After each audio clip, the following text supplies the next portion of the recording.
efficacy argument, Dr. Cameron, because some looking on will say, well, it would not be sensible to expect that the imposition of SOE at the start would have yielded the results that we're seeing now, because one, the then police commissioner under whose charge they were declared, Major Anthony Anderson, did say that the results wouldn't be immediate, that it would take some time. And the fact is that the police say the SOE was a major disruptive tool that would break up the strongholds that gangs had on certain communities, break up the networks, and in splintering them, weaken the coordination that they had and the network that they had to evade the police and continue perpetrating crimes. This was not tested by the court, but this is a ramification of why you went to court. You're not buying that argument, I'm supposing.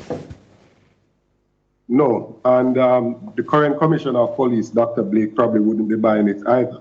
I think we can conclude that former Commissioner Major Anderson was just not successful as a commissioner. If you look at, again, the last PNP administration from 2012 to 2015, those 4 years, 2012, 2013, 2014, 2015, those 4 full years. Last year, the best year for this government, is still worse than 2 of those years. It is worse than 2012, where we had just 1,102. It is worse than 2014, where we had 1,005. So even now, they still have not gotten back to being better than those years. And during those 4 years, we did not use any state of public emergency. Now, in fighting crime, that is one approach.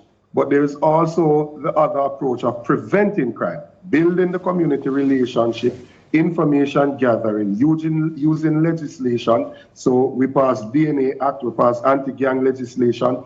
The government just simply was using a brute force approach, which was not yielding any result under the state of public emergency.